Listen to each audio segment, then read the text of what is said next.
So kita bertukar sesi daripada CTD. Thank you so much all the speaker yang share dalam CTD tadi. We get the energy positive time pagi-pagi. Boleh ajak all the senior-senior kita, all the coach untuk join juga CTD, okay? So sekarang boleh jemput all the coaching kita masuk dalam grup senior, masuk dalam grup coaching untuk invite semua masuk dalam OBC pula. Okay, jom kita sambil-sambil kita jemput. Boleh komen hari ni anda breakfast dengan iPhone prefer apa? Saya prefer cookies and cream. Boleh type?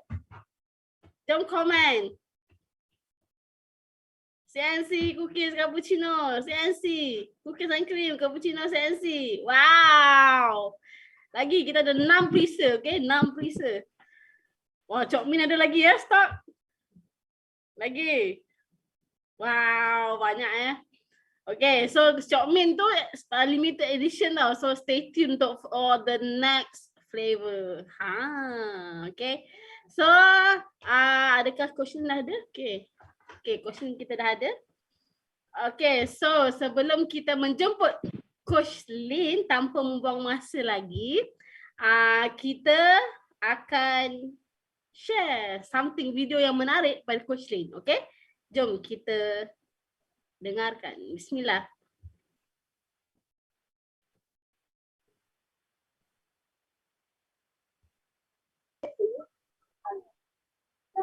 Cabut apa benda tu, cabut tau saya fikirkan tadi. Alamak.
Okay, tu pembuka, okay, pembuka. So, tanpa membuang masa lagi, kita menjemput speaker kita yang sangat awesome, Coach Lin Ishak. Dipersilakan. Husna, tolong spotlightkan Coach Lin. Okay. Betul.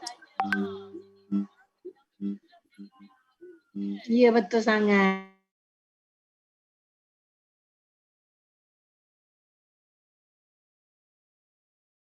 Hai Coach Lin, apa khabar? Boleh mute ke? Okay. Assalamualaikum warahmatullahi wabarakatuh. Auzubillahi minasyaitonirrajim. Bismillahirrahmanirrahim. Apa khabar semua pagi ni?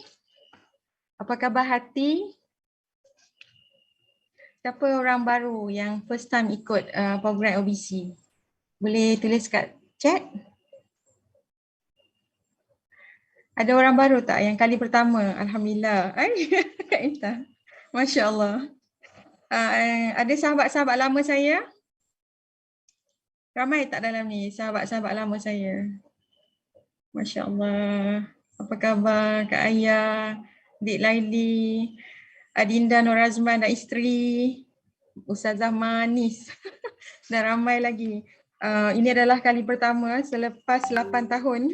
Masya Allah. Harap-harap semuanya datang ke majlis ilmu ni secara online dengan rela hati. Ada yang kena paksa tak? Ada yang kena paksa tak? Ada yang kena paksa masuk.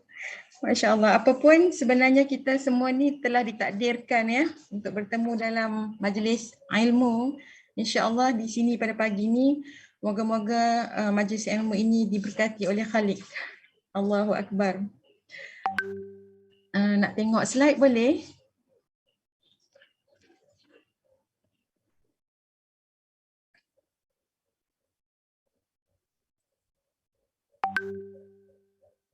Maaf slide Kak Lin tak pandai sangat.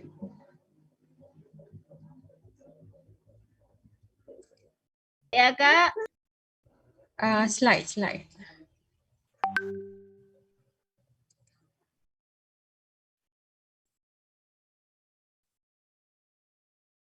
Kak boleh continue dulu. Nanti saya share sekarang sekejap. Terima kasih Syaza. Okey,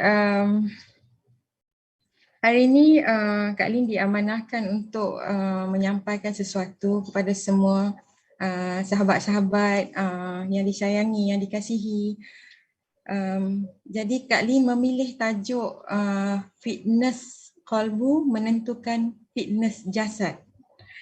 Semua coach kat dalam ni ada pengalaman yang cukup baik, cukup bagus, cukup hebat untuk coaching kita punya semua peserta fitness jasad. Tapi bagaimana pula dengan fitness qalbu kita? Adakah kita menfitkan qalbu kita ni? Qalbu tu apa?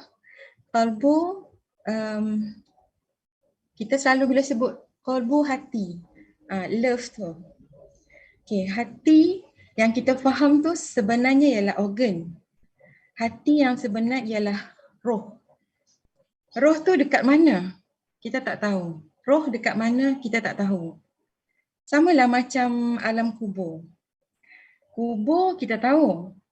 Tapi alam roh tu kat mana? Kubur kita tahu, tapi alam roh tu dekat mana? Kita tak tahu. Nak bawa sikit bahasa Urdu, dil tu hati. Dalam hati ada man. Man kat mana? Man ada dekat Ustaz Nur Azman, insya-Allah. Okey, so perasaan kita ni kalau kita bawa tak kena dengan kehendak Allah Taala, dia akan jadi rosak, dia akan jadi binasa. Sebab tu pengurusan emosi, pengurusan qalbu tu penting. Jadi nak menguruskan qalbu kita tu kena ada SOP, kena ada cara. Okay? Sebab itulah hati kita ni mesti difitnesskan. Slide okey. Ada di hati awak. Masya Allah. Dah nampak ke slide? Saya dah share. Nampak tak? Boleh besarkan macam mana? Tak berapa. Nampak tapi tak full. Ya. Tak full Nampak. aja.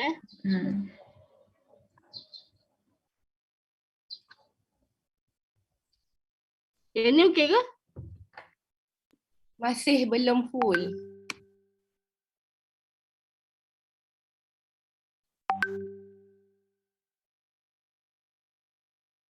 Yang ni? Macam tadi juga.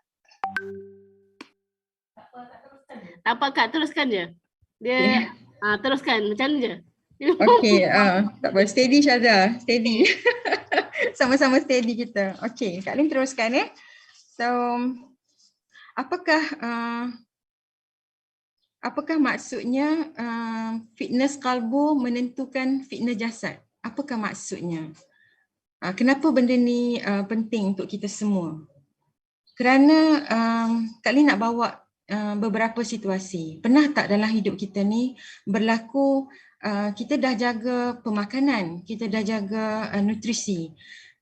Kita selalu dengar kalau ada something yang tak bagus, akhlak, orang tu tak cukup nutrisi. Tapi kadang-kadang kita yang dah ambil nutrisi ni pun masih ada something. Contoh, kita sentap, bahasa orang sekarang minta izin nak guna, kita sentap bila kita punya koci dirompak orang. Koci yang dah sign up dirompak orang, contoh.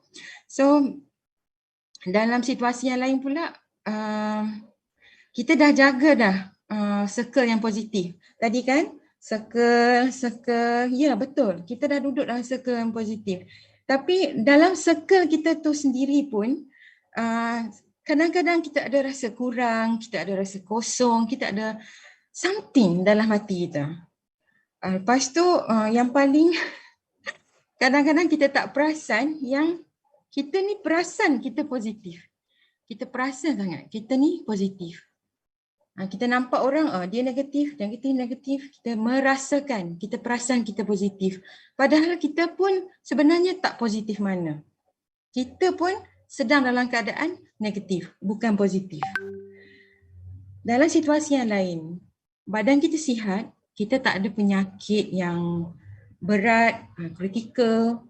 Tapi bila datang ujian kehidupan kita ni, kita rasa macam lemah, tak berdaya. Orang utara kata nak angkat jari pun tak larat. Macam itulah. Sedangkan kita tak sakit pun. Kita sihat fizikal. Tapi bila datang ujian kita jadi mood swing, tak larat, lemah je, nak bangun tak larat, makan tak lalu, tidur tak lena, macam tu. Kenapa itu berlaku? Sebab itulah tajuk ini Kak Lin bawakan pada hari ini. Ia bermaksud fitness jasad kita tu sedang menuju kepada fit, tapi kita punya hati kita tak cukup fit dengan ujian kehidupan, dan kesannya sangat tidak bagus kepada setiap individu. Sebab tu kalau kita tengok hari ini begitu ramai, begitu banyak isu, terutama selepas COVID, masalah mental illness, anxiety dan semua yang berkaitan dengan emosi, sebenarnya dia berpunca daripada satu, qalbu. Jadi macam mana kita nak mulakan? Bagaimana kita nak? Oh ya ke? Jadi tak pernah jumpa lah coach hari ni?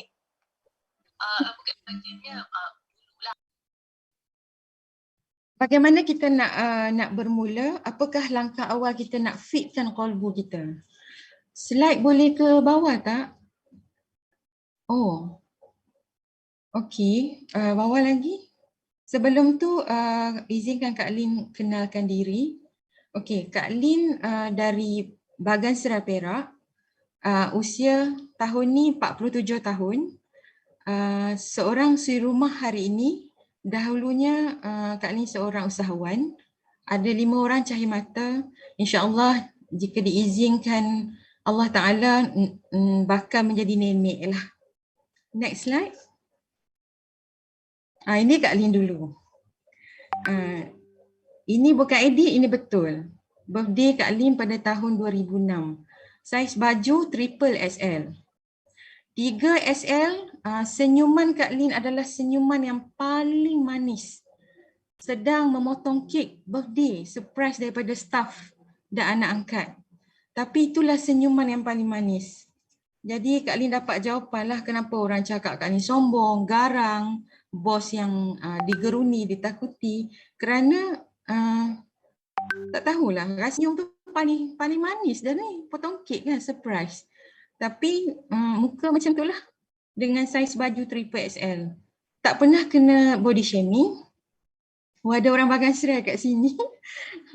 Tak pernah kena kata gemuk ke, peti ais ke, apa-apa tak pernah. Sebab arwah abah Kak Lin 100 kg plus. Adik-adik lelaki daripada ibu pertama dan ibu ketiga semua lebih tinggi daripada Kak Lin dan badan big size. Jadi bila Kak Lin duduk dekat hero-hero ni, Kak Lin kecil. Sebab tu Kak Lin tak pernah rasa Kak Lin ni gemuk. Cuma masalahnya Kak Lin sangat menjaga kulit muka. Orang bisnes kan, penting muka nak cantik. Badan besar, duk perasan kecil lah sebab hidup dengan orang yang lebih besar. So total loss 27 kg. Alhamdulillah 14 tahun mengamalkan nutrisi. Next slide.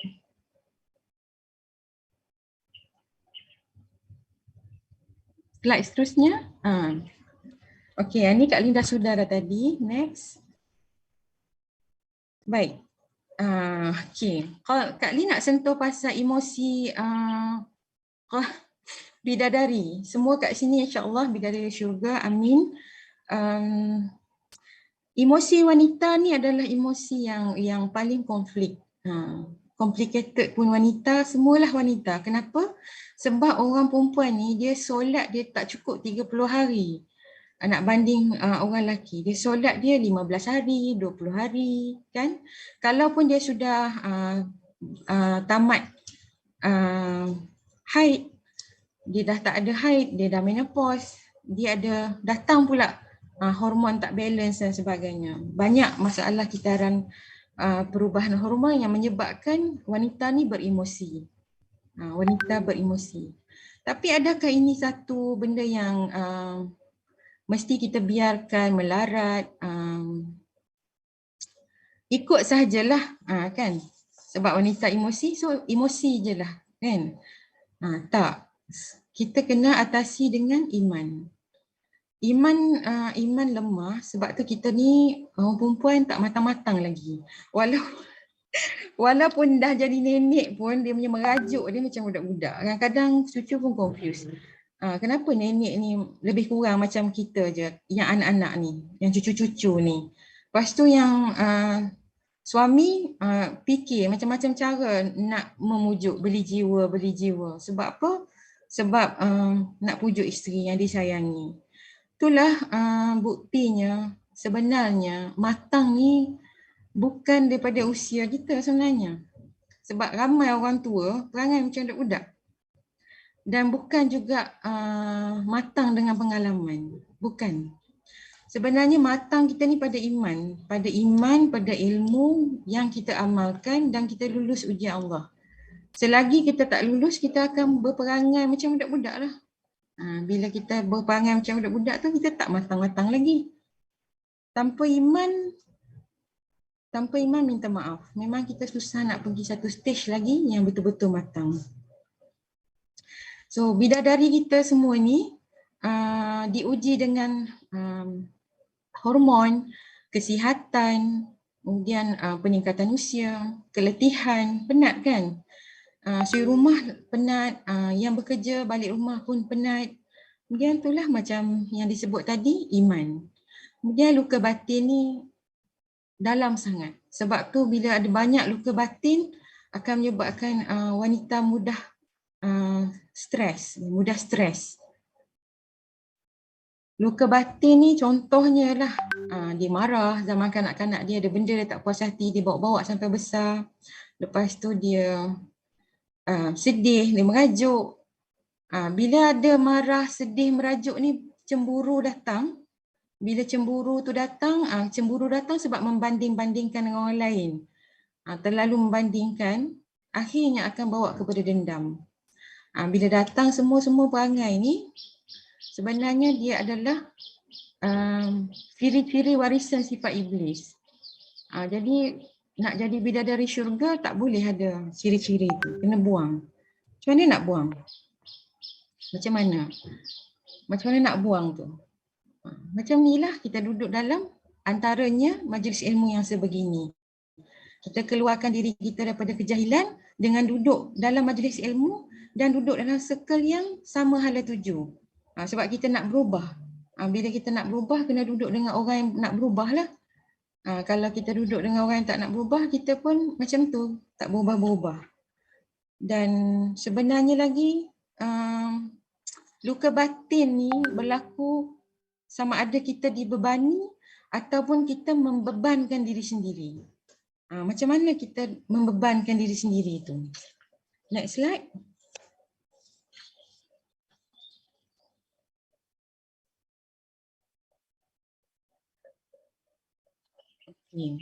Kita bebankan diri sendiri kita tu dengan perkara-perkara yang bukan tanggungjawab kita. Macam mana kita nak keluarkan diri dalam kejahilan ni dengan tauhid? Kena besarkan Allah. Nak besarkan Allah ni macam mana? Apa maksud besarkan Allah? Iaitu kita berlindung dengan Allah. Waktu kita senang. Ini bila dah jadi sesuatu yang buruk, baru kita pun kelang kabut. nak doa. Bila dah capai hajat, lepas tu kita pun dah lupa. Itu maksudnya kita lalai. Kita dah termasuk dalam golongan orang-orang yang lalai. So dalam keadaan kita tenang, dalam keadaan kita tak ada masalah apa-apa, tak ada musibah, tak ada kecelakaan apa-apa, kita berdoa lah, minta Allah lindung daripada terjadinya apa-apa perkara yang mendatangkan mudarat pada kita. Banyakkan berdoa dengan hati yang bersih. Berdoa jangan paksa Allah. Kita ni kadang-kadang arah Allah dalam doa kita macam Allah tu kawan-kawan kita je. Lepas tu kita berdoa ni mengikut nafsu. Berdoa mengikut nafsu ni macam mana? Berdoa begitu detail sekali sampai kita dah lupa yang terbaik tu untuk kita tu dari Allah. Tapi kita meminta yang kita tak tahu pun nanti akan mendatangkan kebaikan ke atau mendatangkan keburukan pada kita. So berdoa kena ada adab, kena hati yang bersih, baru Allah pandang. Dan bagaimana kita nak fitnesskan kalbu kita ni dengan besarkan Allah ni lagi, jangan besarkan persoalan. Kita ada persoalan, contohnya macam suri rumah. Kak ni ambil contoh suri rumah sebab Kak ni sekarang suri rumah. Macam mana kalau suami mati? Macam mana kalau berpisah hidup? Macam mana tu? Macam mana ni? Kita ataupun kalau tak ada duit ni nanti Kang. Kita memikirkan benda yang belum terjadi berlebihan. Kita bukan buat persediaan tapi kita membesarkan persoalan.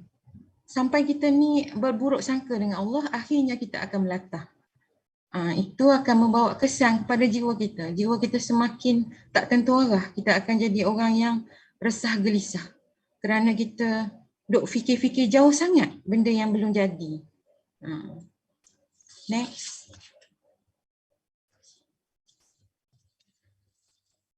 Bagaimana kita nak fitnesskan kalbu kita lagi? Langkah kedua, kena redha. Redha macam mana? Redha bila dah jadi susah, contohnya nak buat macam mana? Redha lah, saya memang macam ni. Tak, bukan begitu. Redha ni redha waktu kita ada nikmat dan kita taat. Contoh, kita dulu tak ada pasangan. Bila kita ada pasangan, kita redha dengan pasangan, kita taat. Suami didik isteri, itu taat pada Allah. Allah suruh suami didik isteri. Ada isteri didik, ada suami taat. Ada anak didik. Ini nikmat, redha dengan nikmat. Bila kita tak redha dengan nikmat tu, datangnya ujian-ujian. Kita redha sebelum berlaku apa-apa, musibah, kesakitan, kemalangan, kecelakaan, kesedihan, kehilangan, kematian. Kita redha dulu, berlapang dada. Serahkan diri kita ni pada Allah bulat-bulat supaya kita tak ada persoalan. Kenapa aku sakit? Kenapa aku ni sakit tak baik-baik? Kenapa orang lain dah kurus, kenapa aku tak kurus-kurus? Redha bukan bermaksud duduk saja tanpa usaha. Bukan. Ya? So redha kena taat. Kena buat apa yang Allah suruh, jangan buat apa yang Allah larang. So, nak taat tu, taat apa benda pula kan? Taat macam mana? Next. Masya Allah, bidadari syurga. Kak Lin sangat tersentuh hati dengan ramai wajah-wajah ceria pagi ni, kerana kebanyakan ni ialah perempuan, wanita, ibu, isteri dan anak perempuan yang hebat-hebat belaka. So anak perempuan, ketaatan dia, semua kita selepas pada Allah dan Rasul, anak perempuan ketaatan mutlak dia kepada ibu bapa. Khidmat. Ya, begitu juga anak lelaki sehingga mati. Anak perempuan terputus selepas bersuami. Dan isteri pula, ketaatan kepada suami adalah keutamaan yang mutlak.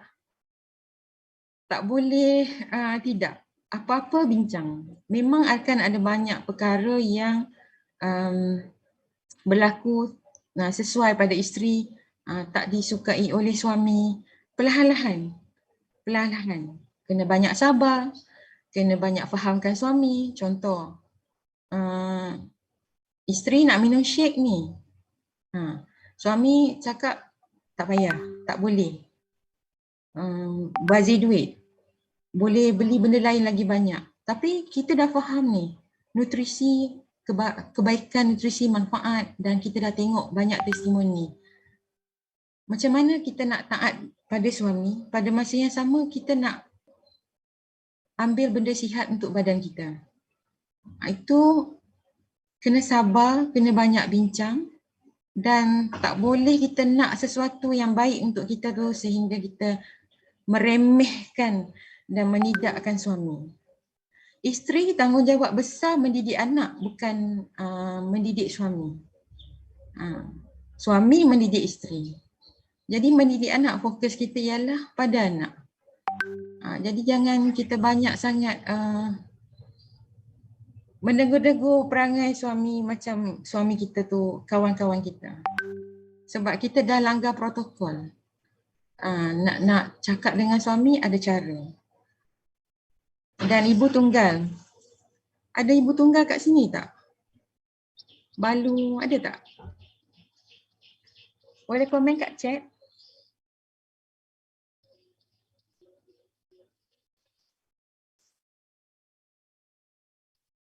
Masya Allah Kak Ami.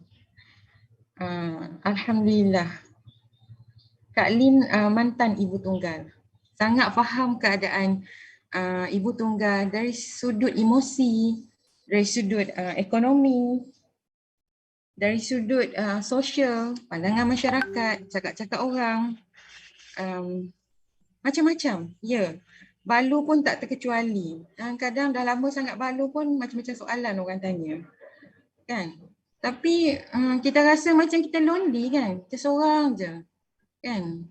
Tambah-tambah kalau nak raya, semua tu mengganggu emosi. Kita punya kalbu kita tak fit. Bila kita rasa macam tu, sebenarnya kalbu kita belum fit. Kalau kita dah fit kita punya kalbu, kita tak ada perasaan-perasaan begitu lagi dah. Kita akan berhenti untuk berfikir begitu, berperasaan begitu. Bukan paksa diri untuk berhenti, tapi kita sudah faham. Bila kita punya kalbu kita dah fit, kita faham.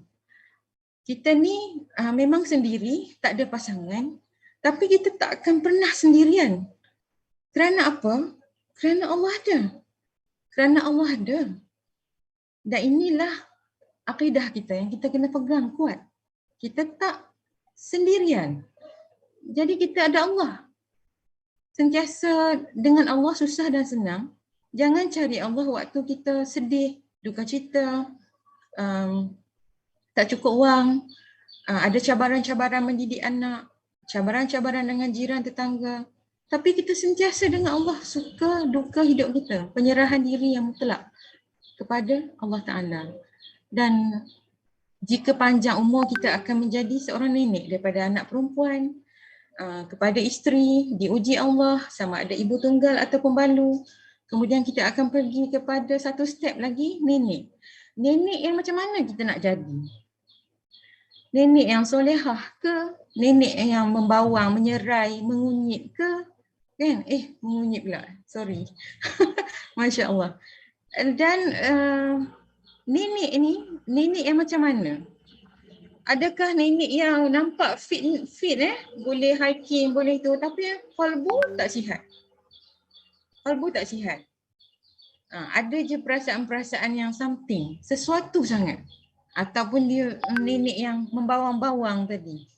Jadi kalau nenek yang sihat kalbu dan sihat jasad, hidupnya lebih tenang, lebih ceria dan menyenangkan seluruh keturunannya.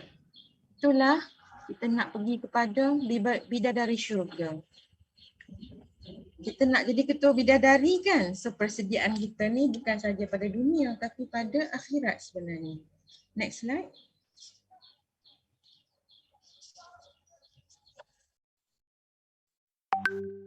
Kenapa ya ramai wanita hari ini berdikari? Sebenarnya dalam pengajian tauhid dan tasawuf, perempuan tak ada istilah berdikari ya. Perempuan tak ada istilah berdikari. Kenapa perempuan tak ada istilah berdikari? Sebab perempuan ni diletakkan oleh Allah dalam penjagaan lelaki. Siapa lelaki tu? Anak dia ada bapak dia. Dia ada wali, dia ada bapak saudara dia. Isteri ada suami. Balu, ibu tunggal kembali kepada walinya selepas tiada pasangan. Anak kepada balu tadi tu ataupun ibu tunggal ada wali yang dipertanggungjawabkan. Bapanya, bapa saudaranya sebelah bapa dan sebagainya. Dan ada pula pembahagian harta yang ditetapkan syarak kepada anak yatim. Sebenarnya hidup wanita ni, isteri, ibu, anak perempuan terbela. Tak perlu berdikari pun. Tak ada istilah berdikari. Tapi kenapa? Kenapa ya? Wujudnya berdikari ni semua sibuk nak guna perkataan berdikari ni kenapa? Kerana sebahagian besar wali tak ambil tanggungjawab ke atas anak perempuan, isteri, ke atas balu. Dan juga kerana wanita ni didoktrinkan dengan pemikiran yang kalau jadi isteri rumah tangga ni tak ada style, tak ada kelas. Tak bagus. Akan dipandang sesuatu. Pandangan mata pun jadi lain. Jadi wanita yang kerjayanya isteri rumah akan berasa sesuatu. Tapi wanita isteri rumah, ya, isteri rumah yang faham, dia akan tahu 4 orang wanita hebat berada di syurga. Dan ini kena tanya Ustaz Man dan Ustaz Fuad. Cuba cari siapakah wanita, 4 orang wanita hebat ni, isteri rumah yang dahulu masuk syurga. Dan kenapa wanita terpaksa berdikari? Kerana ujian kehidupan yang terlalu susah. Terlalu susah. Nak makan pun tak ada duit. Jadi anak perempuan kena keluar bekerja, isteri kena bantu. Serta ramai juga wanita, isteri yang diuji dengan suami yang terlantar sakit, aksiden, koma, lumpuh. Ini semua sebenarnya, setuju atau tidak, hakikatnya wanita telah berbuat sesuatu yang bukan yang berlebihan.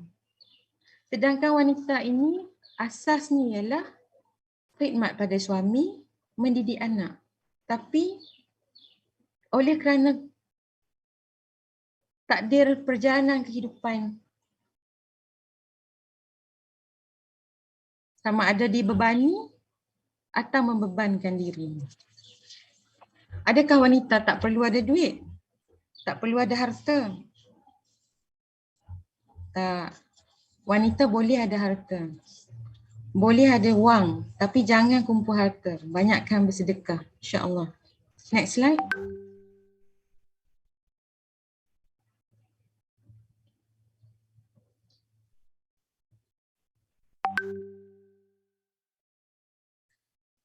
Next slide, Ustazah.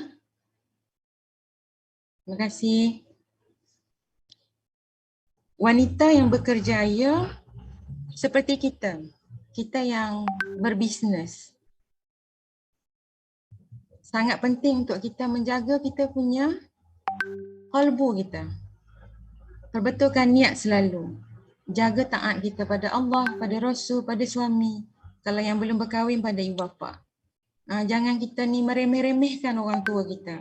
Ikut protokol. Jangan meremeh-remehkan suami kita. Contohlah kita ni duit banyak. Dah lupa dah. Yang depan kita ni suami kita. Jaga aurat. Jaga aurat ni kadang-kadang sekarang ni berninja, berpurdah, berniqab ni dah jadi macam fashion pula. stokin tak pakai, dah tak kena dengan apa tujuan berniqab dan berpurda. Bermain-main dan memainkan pakaian isteri-isteri Nabi. Okay. Dan wanita bidadari syurga yang berkerjaya ni, dia cintakan akhirat ni, dia akan sentiasa jaga niat. Jaga taat, jaga aurat dan jaga khidmat. Nanti sibuk-sibuk event kan, suami makan seorang je, isteri tak teman. Anak pun nantilah kejap lah kan. Kita dah terabai, kita punya tanggungjawab sebagai seorang isteri dan ibu. Padahal tanggungjawab seorang isteri dan ibu tu ialah khidmat pada suami, didik anak. Bukannya kita ni mengutamakan benda lain, kena seimbangkan. Sebab tu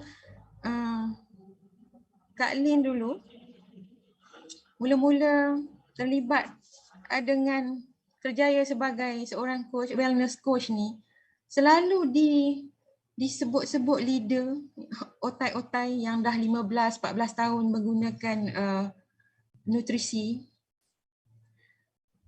Sebelum keluar rumah, settle kerja rumah. Sebelum keluar rumah pergi event, selesai dulu tanggungjawab sebagai isteri dan ibu. Sebab itu yang wajib ke atas kita. Jadi yang Allah akan tanya pada kita tanggungjawab kita.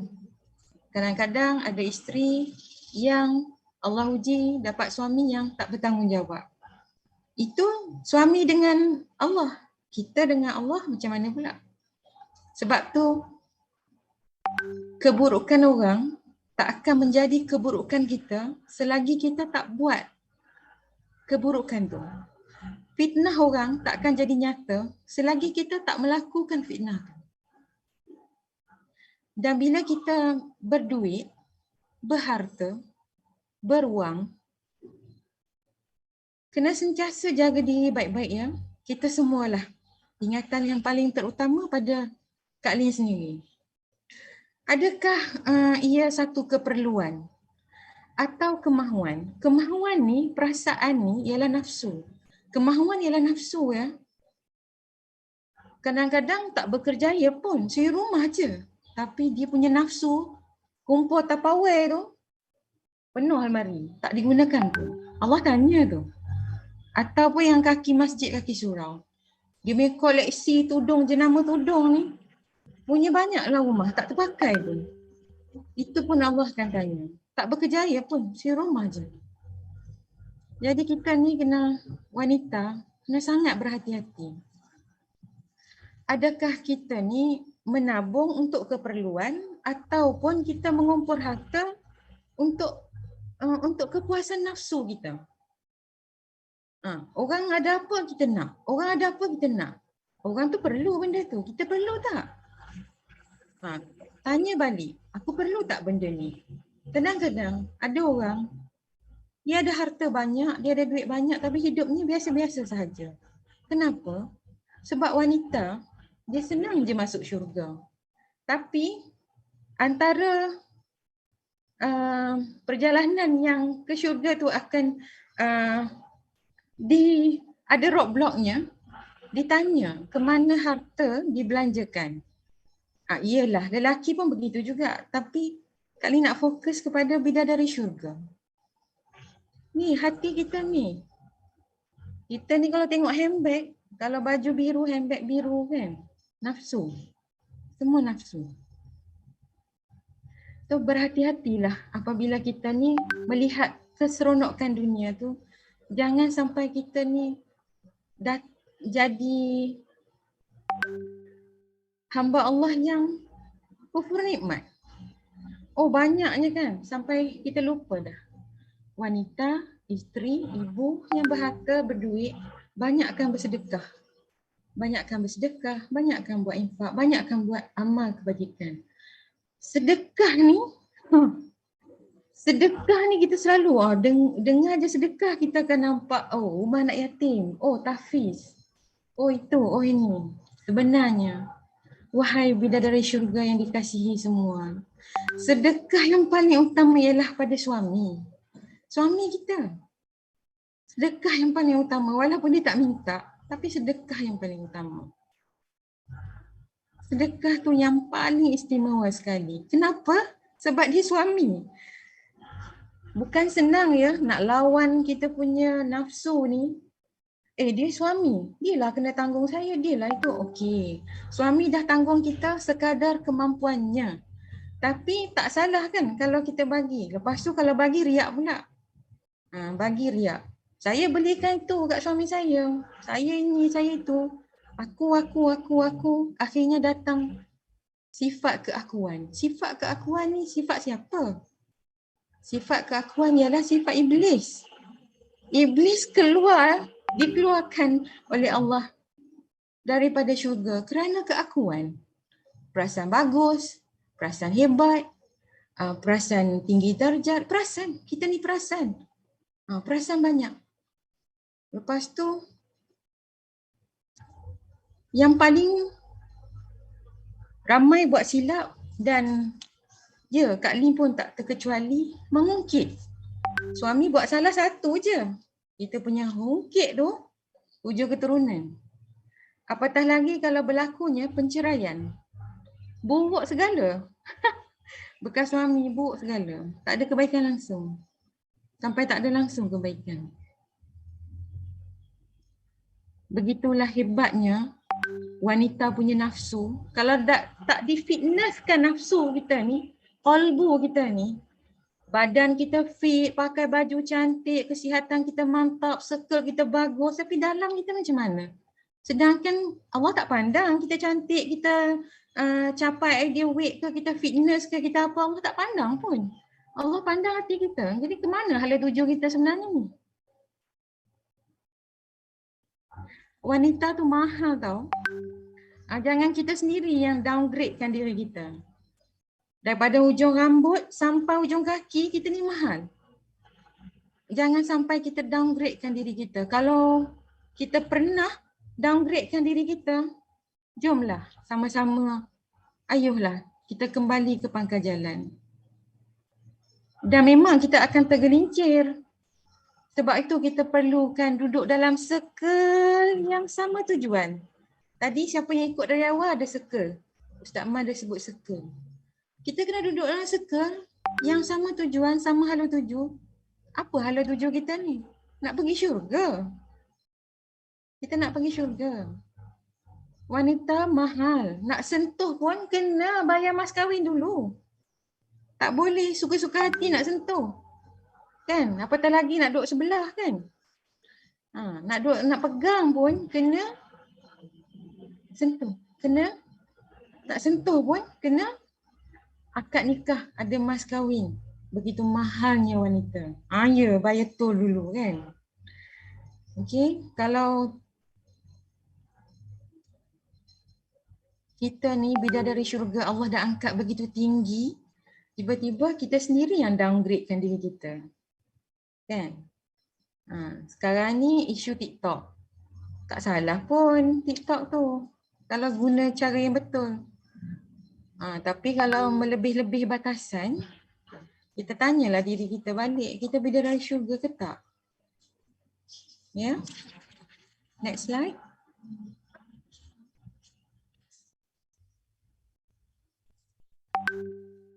Nanti fitness call bukan? So, hari ni Kak Lin nak sambung dengan fitness jasad. Ya Allah Tuhanku, begitu ramainya wanita yang tidak sihat.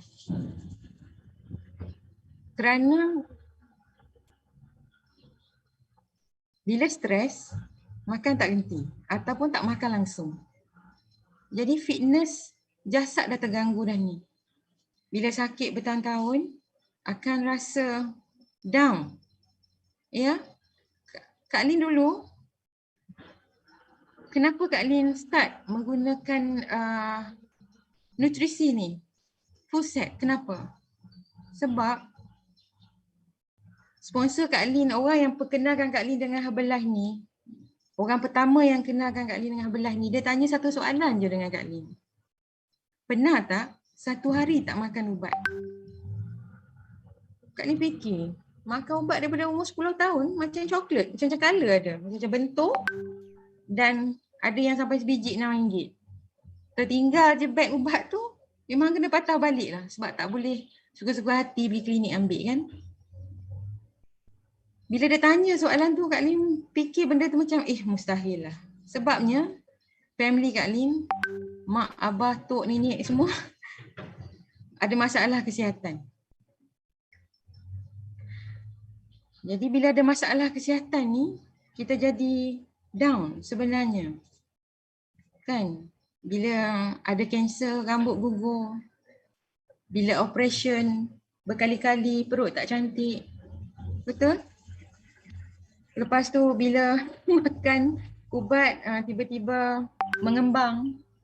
Bila makan ubat jadi masalah kulit. Macam-macam dugaan.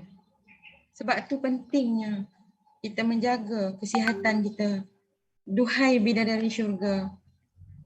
Supaya kita senang nak buat tanggungjawab kita sebagai hamba Allah, sebagai isteri, sebagai ibu, sebagai anak. Dan setiap kali kita diuji dengan kesedihan, kepedihan, kesakitan, kehilangan, penyakit. Apa yang terlintas di hati kita yang kali pertama yang terlintas itulah checklist pada tahap iman kita. Contoh, tiba-tiba kena, na'udzubillah, kena COVID. Dalam hati kita ni apa keluar dulu?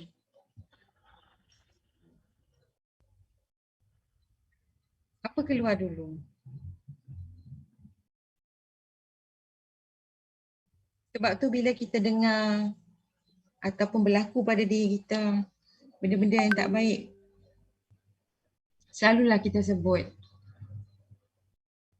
tidak ada mudarat pada penyakit, mudarat hanya ada pada Allah. Tidak ada mudarat pada musibah, mudarat hanya ada pada Allah. Moga Allah angkat mudarat, moga Allah angkat penyakit ni digantikan dengan kesembuhan syifa. Banyakkan berdoa. Balik kepada tadi, langkah pertama kita nak fitkan kita punya qalbu ni ialah dengan besarkan Allah. Bukan besarkan masalah, besarkan Allah. Yang kedua ialah redha. Sabar, solat, redha, insya-Allah pahala syurga. Insya-Allah. Dan apabila fitness qalbu dah jaga dengan rapi, dah jaga dengan baik, kita punya fitness jasad ni mudah-mudahan tidak terjejas. InsyaAllah tidak terjejas. Sebab tu kadang-kadang kita tengok orang sihat je tapi dia lemah semangat. Kenapa? Sebab dia tak kenal Allah. Kenapa orang anxiety, kenapa orang ada mental illness dan sebagainya, semua jenis-jenis penyakit yang sekarang ni semakin terkenal. Kenapa? Sebab tak kenal Allah. Tauhid tak kuat. Pergantungan pada Allah tak kuat. Kita banyak bergantung pada manusia. Kita tengok suami, kita nampak suami. Kita tak nampak kasih sayang Allah ada pada suami. Kita nampak anak-anak, kita tak nampak ada kasih sayang pada Allah. Pada anak tu datang daripada Allah. Kita tak nampak. Kita tengok suami lah. Tak nampak Allah. Tengok anak, nampak anak lah. Tak nampak Allah. Kita tengok isteri. Tengok isteri. Ke nak tengok isteri-isteri lagi? Tengok isteri, nampak Allah. Orang yang berkasih sayang, tak bergaduh Dia tak ada gaduh-gaduh manja sebenarnya. Kalau berkasih sayang, kerana Allah, tak ada gaduh-gaduh manja. Tak ada, tak wujud. Yang ada, perbincangan yang baik, yang bersopan, mengikut protokol. Isteri, macam mana hebat, macam mana apa sekalipun, letak suami ke depan. Kita isteri, sentiasa di belakang suami, bukan di sisi. Sama-sama, saling-saling. Tu yang jadi baru ni isu kan. Banyak isu dah. Kerana dunia, kerana wang, suami buang isteri, isteri buang suami. Sebab tu kena fitness qalbu, kena mantap. Supaya na'udzubillah benda tu tak berlaku pada kita. Ya. Jadi kena keluarkan diri kita ni, nak duduk dalam fitness qalbu ni, nak dimantapkan lagi ni, pertama sekali kena mengaji. Orang utara kata kena mengaji. Maksudnya kena duduk dalam majlis ilmu, kena kenal Tuhan, kena kenal Allah. Kena duduk dalam ilmu tauhid, kena duduk dalam tasawuf. Kemudian tak boleh tidak, kena ada circle yang betul. Sebab tu Rasulullah ada sahabat-sahabat, isteri-isteri Nabi pun ada sahabat-sahabat, kita pun ada sahabat-sahabat kita, insya-Allah. Yang jalan kita tu nak ke syurga. Tak semestinya yang berpurda, berjubah, berserban tu baik ya. Bukan ya. Kadang-kadang kita ni terlalu bergantung kepada pakaian, lepas tu kita kata dia ni ahli syurga. Tak ya. Yang nak ke syurga ni, kita boleh nampak dia punya usaha ke arah tu. Nak ke syurga. Dalam perjalanan nak ke syurga, dia akan bersungguh-sungguh. Ya betul, kuat hati dan kuat jasad.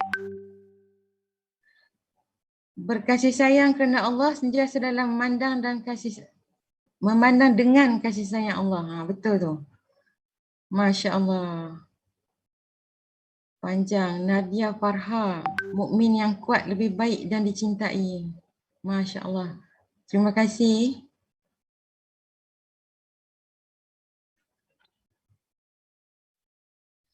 Selain daripada kita mengaji ilmu tauhid dan tasawuf, kita pun duduk dalam support group macam ni. Macam sekarang ni, dan group online coaching, event-event. Kita duduk dengan sahabat-sahabat yang nak kebaikan. Dan kalau kita ada masalah kesihatan, kena makan ubat. Kemudian kita jagalah diri kita dengan nutrisi dan suplemen. Dan minta berlindung daripada Allah daripada kegagalan menguruskan emosi. Kerana bila kita gagal menguruskan emosi, luka batin tu sangat dalam dan mengambil masa untuk diubati. Disembuh dengan izin Allah. Allah Maha Penyembuh, yakinlah. Redalah dengan semua ujian-ujian kesakitan dalaman dan luaran. Kalau sakit jantung, nampak pada X-ray-nya. Sakit hati, nampak pada akhlak dan tutur bicaranya.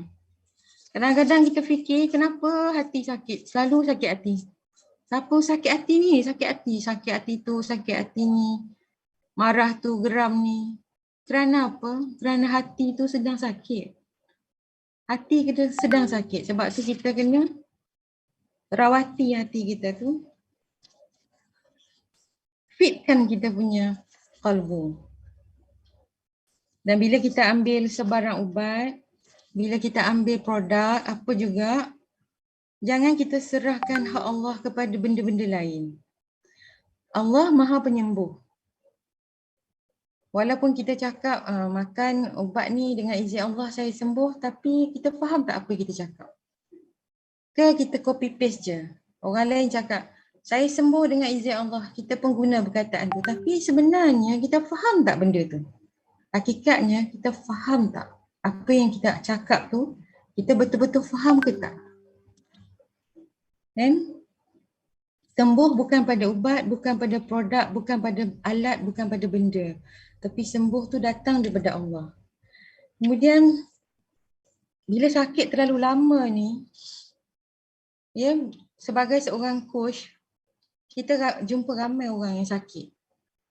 Dan ada ketakutan-ketakutan yang palsu. Apa tu? Takut tak sembuh dari sakit. Maka keluarkan diri kita daripada ketakutan tu dengan amalan-amalan kesihatan yang baik. Amanahlah dengan kesihatan kita yang Allah bagi. Amanah. Kita back to basic, jaga balik pemakanan, jaga apa yang dimakan, jaga waktu makan, dan yang penting jaga sumber wang makanan kita dibeli. Kadang-kadang semua dah halal dah. cara jalan mencapai wang tu pula yang salah. Betul. Sejak jadi coach ramai orang sebaya yang sakit. Betul. Ya, jaga keberkatan wang yang dapat tu. Betul. Dan doa selalu Allah cukupkan rezeki. Rezeki bukan wang, rezeki ada banyak cabang. Bila kita sakit, kita taubat. Istighfar banyak-banyak. Dan usahalah. Makan ubat, ambil nutrition, ambil suplemen. Usahalah. Bila kita sihat pun, kita awal-awal lagi kita dah amanah dengan kesihatan kita. Ya Allah bagi, jaga diri elok-elok. Sakit, kita taubat. Sihat, kita taat. Kan?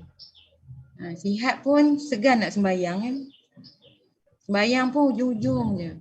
Dah nak masuk maghrib, baru nak sembahyang asar. Sihat pun tak taat. Sakit, nanti lagi susah nak taat. Kebanyakan orang susah nak taat. Nak bersalin pun tak nak sembahyang. Alasan dah keluar air. Mentuban. Sebab tu kita kena mengaji supaya kita ada ilmu. Kita tahu kita boleh sembahyang ke tak. Waktu sakit nak bersalin tu, kita boleh sembahyang ke tak lagi tu.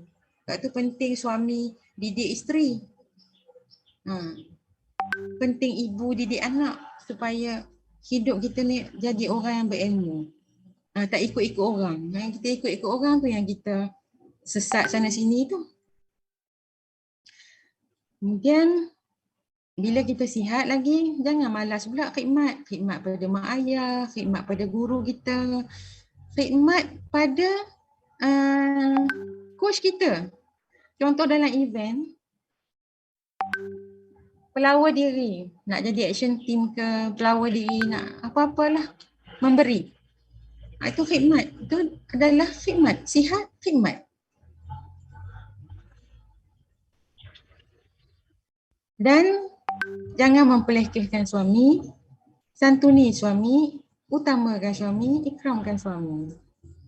Jangan buat suami macam kawan-kawan kita. Kan? Suka-suka je kita kan, mentang-mentang duit banyak, kita buat suami kita tu macam kawan-kawan je. Kan? Makanlah suami seorang-seorang. Tak pedulilah suami kan. Tidurlah seorang-seorang. InsyaAllah. Kan? Dia tak tahu kadang-kadang ada suami yang nampak tenang, tak marah, relax pun. Dalam hati dia sakit, kita tak tahu Dia berasalah dengan kita. Dia tak tahu. So, kena balik kepada asal tanggungjawab kita sebagai isteri, khidmat pada suami, didik anak. Ya. Suami pula janganlah ambil kesempatan. Mentang-mentang lah isteri berduit, bil air, bil api bahagi dua. Tak boleh. Nafkah tu tetap tanggungjawab suami. Nafkah yang wajib tu tetap tanggungjawab suami, yang asas tu. Dia tak ada istilah separuh-separuh Nafkah tak ada istilah separuh-separuh. Orang hari ni kebanyakannya nak separuh-separuh. Bila separuh-separuh ni, yang menyebabkan lama-lama isteri yang tak terdidik dan suami yang tak pandai mendidik akan hilang hormat pada suami. Akan hilang suku-suku separuh. Kan? Ustaz Haris ada kat sini. Kalau kita volunteer bayar boleh, itulah sedekah. Alhamdulillah. Itulah sedekah. Alhamdulillah. Tapi jangan mengukit. Dan suami pula jangan jadikan kebiasaan. Isteri volunteer bulan ni, 5 tahun kena volunteer. Tak boleh paksa isteri. Tak boleh. Isteri nak sedekah bulan tu, bulan depan dia rasa tak nak sedekah, tak boleh nak letakkan tanggungjawab tu pada isteri, tak boleh. Tapi ramai suami yang kurang imannya menjadikan isteri tu kena sara diri sendiri selepas dia ada duit. Itu yang menyebabkan banyak berlaku kepincangan dalam rumah tangga. Asalnya suami tu isteri berkasih sayang. Tapi akhirnya jadi tak tentu arah. Kenapa? Kerana isteri ambil tanggungjawab suami, suami buat tanggungjawab isteri. Tu masalah. Dan akhir sekali, ada 2 minit lagi. Akhir sekali Kak Lin nak sebut, dunia akan jadi mudah kalau kita ni tak ambil mudah. Dunia kita ni akan jadi mudah kalau kita tak ambil mudah, insya-Allah Allah pemudahkan. Jangan ambil mudah. Ketaatan yang Allah telah gariskan tu, kita ikut je. Jangan banyak tanya.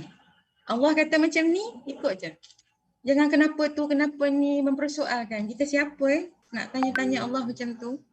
Dia yang menghidupkan kita dan mematikan kita.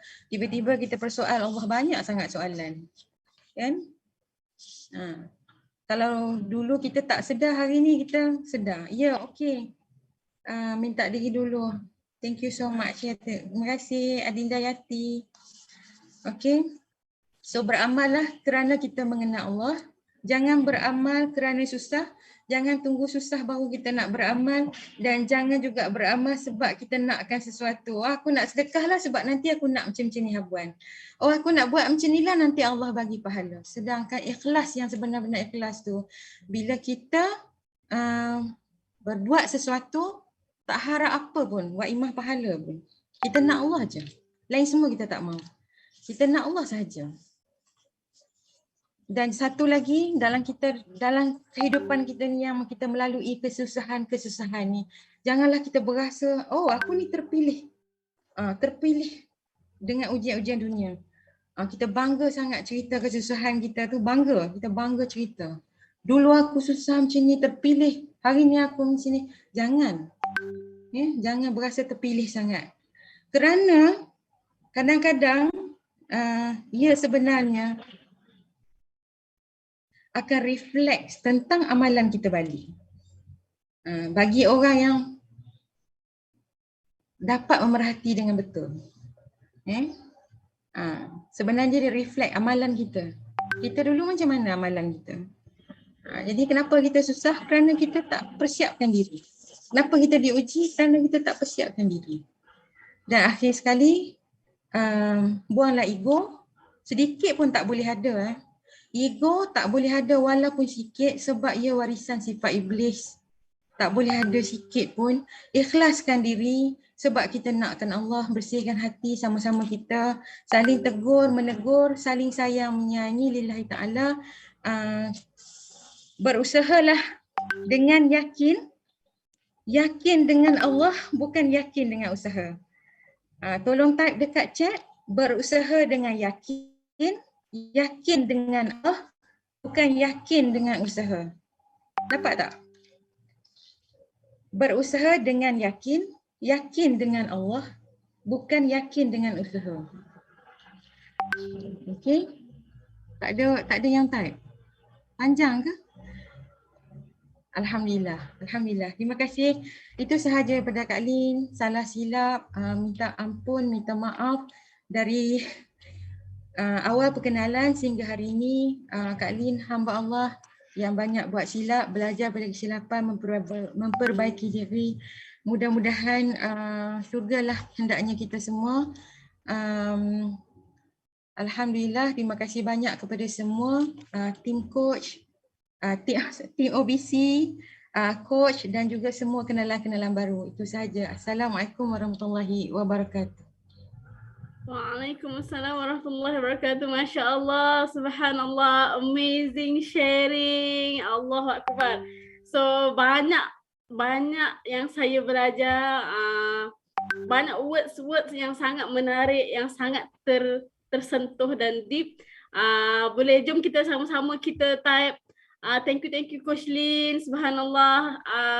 Satu tahap kita rasa macam muhasabah diri banyak, betul? Kita learn banyak, subhanallah. Thank you so much. Amazing sharing Coach Lin. InsyaAllah next kita boleh share lagi ya. Okay, nanti kita jemput lagi ya. Okay, so alhamdulillah, just nak remind, InsyaAllah untuk OBC sesi Jumaat kita akan cuti sebentar. Kita bagi laluan untuk ENLIT. So are you ready for ENLIT? Jumaat, Sabtu, Ahad. Okay, so stay tune untuk ENLIT dan apa-apa kami akan update dalam grup Telegram SOS juga. So stay tune. Thank you so much. Dan itu saja untuk hari ini. Assalamualaikum. Bye. من مكة حبيبي نور سطاع المدينة من صلى صلاته وتحلى بصفاته يا بخت اللي في دله ماشي يشفع له في مماته محمد نبينا بنوره هدينا من مكة حبيبي نوره سطاع المدينة من صلى صلاته وتحلى بصفاته يا بخت اللي في دله ماشي يشفع له في مماته يا إمامنا يا أمين يا سند للمسلمين يا حبيبي يا محمد يا ابن عبد الله تمت الرسالة تمام والحبيب مسك الختام طول حياتي في صلاتي بدعي صلي وراه محمد نبينا بنوره هدينا من مكة حبيبي نوره سطاع المدينة من صلى صلاته وتحلى بصفاته يا بخت اللي في دله ماشي يشفع له في مماته من أول يوم في عمري سمعت أبويا وأمي بيسلوا عليه اللهم صل عليه كل لحظة وكل ثانية كل تعبي هون عليا كل صبري مر بيا هي دي الفرصة هي أكتر من مجد وأكتر وأنا عندي أمل وبقدر هي دي الفرصة هي كل ده من تعب ايديا الوقت ده غير الزمان انت وانا ده حلمنا الوقت ده الحلم حال والدنيا شهدة الوقت ده غير الزمان انت وانا ده حلمنا الوقت ده الحلم حال والدنيا شهدة